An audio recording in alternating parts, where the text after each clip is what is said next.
Hi, I'm Jenna and I'm a Gali Health Ambassador. Here are some things that I've learned. When I was little, I wanted to be two things when I grew up: a mom and a famous country singer. But today, I'm perfectly happy being a cat mom, and I'm more than happy that I didn't try to pursue singing. My biggest fear is not being happy. I'm a born optimist, and it's truly helped me come to terms with my chronic illness and see the silver linings that multiply throughout the years. My mom has always been very understanding of my chronic illness, and she supported all the adjustments I've had to make. She encouraged me to always listen to my body, and she also taught me to never trust over easy eggs at an airport restaurant. My biggest accomplishment is launching my blog, The Comical Colon, that shares my medical journey with ulcerative colitis. I had been wanting to do this for years, but I had always talked myself out of it.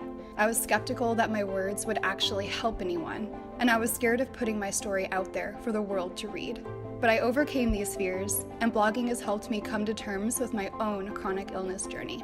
The hardest thing I've had to do was accept the fact that I won't ever be who I was before my diagnosis. I've had to adjust my diet, cut back on social activities, go to bed early, and be okay with being hooked up to a medication every 8 weeks for the rest of my life. I want to be remembered as someone who laughed through the worst of it. I hope to be remembered as the girl whose smile encouraged and inspired others through their hard times. Shortly after I was diagnosed with ulcerative colitis, I was shopping at Walmart with my college roommate. I was enchanted by the journal aisle. My friend was somewhere else. And I felt a cramp in my stomach. And then the automatic butt clench.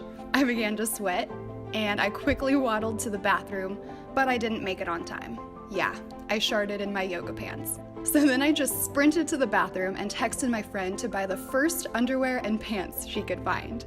She brought me the craziest pink neon polka dot undies and capri pants, and we burst out laughing in the bathroom. If it wasn't for my glass half full attitude, I would have been mortified. The worst thing about having IBD is that I no longer can do spontaneous adventures or activities.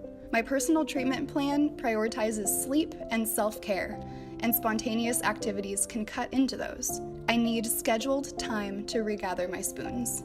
The best thing about IBD is finding others who do know what chronic illness feels like. I know that many people think that social media is taking over people's lives, but I believe that is not the case in the chronic illness community. I think in this community, social media has many benefits. For example, it's allowed me to connect with others all over the world who know exactly what I'm going through, and there's something very comforting in that.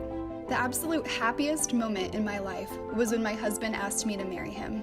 It was a sweltering day in California, and we were on a hike to celebrate being together for 3.5 years. I was exhausted and I had a headache, and I kept begging that we cut the hike short, but Tyler kept encouraging me to make it to the waterfall. We finally reached it, and he gave me a handwritten letter asking me to read it aloud. My heart was already melting because I know he doesn't enjoy writing. When I finished reading, and when I looked up from the paper, he was down on his knee. I slipped on the ring, definitely crying, and finished the hike with a happiness I didn't know existed. Here's my favorite joke.